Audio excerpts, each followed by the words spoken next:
আজকে নারায়ণগঞ্জ মহানগর বিএনপির উদ্যোগে শান্তিপূর্ণ অবস্থান কর্মসূচির সম্মানিত সভাপতি উপস্থিত রয়েছেন মহানগর বিএনপির বিভিন্ন পর্যায়ের নেতৃবৃন্দ এবং ক্রিয়াশীল ভাইয়েরা। প্রিয় ভাইরা, আমার 16 বছর পরে একটি নমুনা সরকারের পতন হয়েছে। এই সরকারের পতন ঠিক হয়েছে, কিন্তু তাদের ষড়যন্ত্র কিন্তু থেমে নাই। একটা কথা বলতে চাই, 24 বীর মুক্তিযোদ্ধাদের নেতৃত্বে এই সরকারের পতন হয়েছে। তাদের উদ্দেশ্যে বলতে চাই, আবু সাইদের রক্ত রাজপথ থেকে শুকায় নাই, মুক্তর রক্ত রাজপথ থেকে শুকায় নাই, নারায়ণগঞ্জের সদনের রক্ত রাজপথ থেকে শুকায় নাই। আজকেও একজনের জানাজা হবে মাগরিবের পরে, আসার নামাজের পরে। আমানত, তার রক্ত রাজপথ থেকে শুকায় নাই। প্রিয় ভাইরা, আমার বলতে চাই, আপনারা তো একটি নতুন সংখ্যা দেখেছেন, কোন অরাজকতার চেষ্টা করবেন না।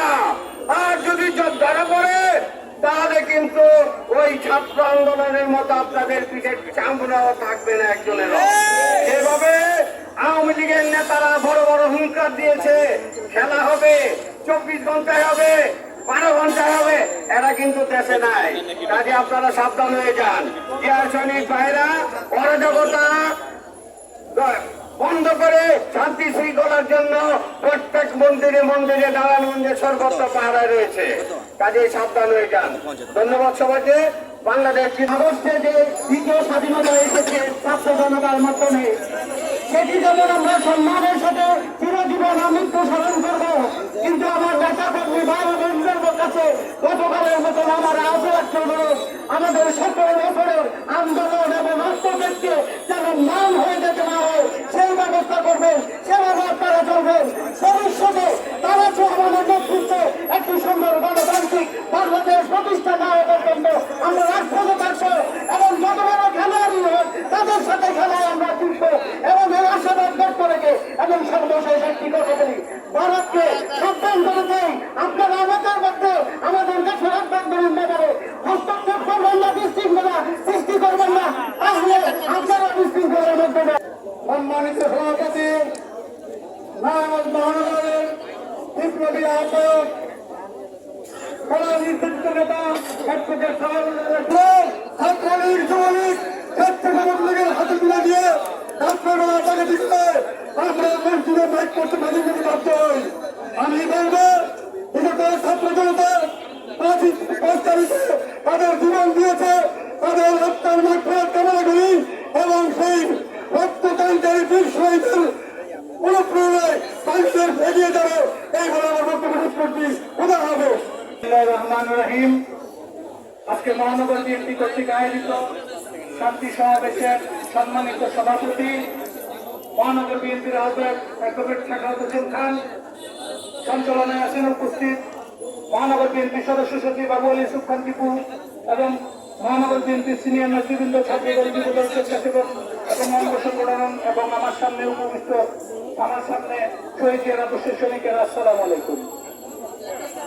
মনে করছিলাম 15 বছরের দুঃশাসনের পরে একটু শান্তিতে ঘুমাবো, আর অশান্তি বেগমের জ্বালায় কালকে রাত্রেও ঘুমাইতে পারি নাই। সারা রাত বলে আমার ছাত্রদল, যুবদল, স্বেচ্ছাসেবক দলের ভাইদের নিয়ে রাস্তায় মন্দির মসজিদ পাহারা দিচ্ছি। কেন? অশান্তি বেগম অর্ডার দিয়েছে আজকে 15 আগস্ট উপলক্ষে কিছু অশান্তি করার জন্য। অশান্তি বেগমের শান্তশিষ্ট লোকেরা তো কেউ নাই, দেশেই নাই। কিছু চোর আছে, নেশাখোর আছে, তৃতীয় শ্রেণীর কিছু নেতাকর্মী আছে যারা রাতের অন্ধকারে বেরোয় বিভিন্ন রকম উশৃঙ্খল আচরণ করে, ডাকাতি করে, চুরি করে, ছিনতাই করে। তো সব মিলিয়ে আমাদের নেতা তারেক রহমান বলেছেন দেশের শান্তি শৃঙ্খলা বজায় রাখার জন্য আমাদের যার যার ক্ষেত্র থেকে আমরা কাজ করব। সেই জন্য রাত্রে না ঘুমিয়ে আমরা পাহারায় থেকেছি।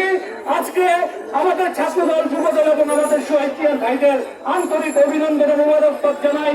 তাদের সচেষ্ট থাকার কারণে আজকে নারায়ণগঞ্জে কোন রকম শৃঙ্খলা চয়ন হতে পারে নাই। কিন্তু সকালবেলা নামাজ পড়ে একটু যখন জিরাইতেছিল সবাই ছেলে পেলে না, তখন অশান্তি বেগম একটা তাত্তা আছে, সে হঠাৎ করে 5-6 জন নিয়ে এসে হাজির হয়েছে মেয়র আইডি। কোন এক সময় আমাদের দয়ায় সে মেয়র হয়েছিল, যখন শামীম ওসমান আওয়ামী লীগের নমিনেশন পেয়েছিল, কেটে কেটে আমাদের নেত্রীর হাতে পায়ে ধরেছিল। আমরা কিন্তু ওই সময় আপনাকে দয়া করেছিলাম। আপনি কিন্তু এখনো আমাদের দয়া নারায়ণগঞ্জে সুন্দরভাবে হোয়াইট হাউসে বসবাস করেন, কিচ্ছু বলি নাই। আমরা কিন্তু ঘুমাইতে পারি নাই, এতটা 15টা বছর কষ্ট করেছি। আপনি আরামে আছেন, আরামে থেকে অশান্তি বেগমের নির্দেশে অশান্তি করার চেষ্টা করবেন না। আমরা অবিলম্বে এই অশান্তি বেগমের প্রেতাত্মার পদত্যাগ চাই। অশান্তি বেগমের প্রেতাত্মাকে সরিয়ে এখানে একটা জনগণের প্রশাসক নিয়োগ করার জন্য আমি আমাদের মহানগরের নেতৃবৃন্দের মাধ্যমে আমাদের এই তত্ত্বাবধায়ক সরকারের কাছে আবেদন জানাচ্ছি। কারণ যত কিছুই বলেন, তারা কিন্তু ষড়যন্ত্র করার জন্য থেমে থাকবে না। আর কতদিন না ঘুমায় পাহারা দিল ভাই। এই মুহূর্তে সবাইকে ধন্যবাদ জানিয়ে আমি আমার বক্তব্য শেষ করলাম।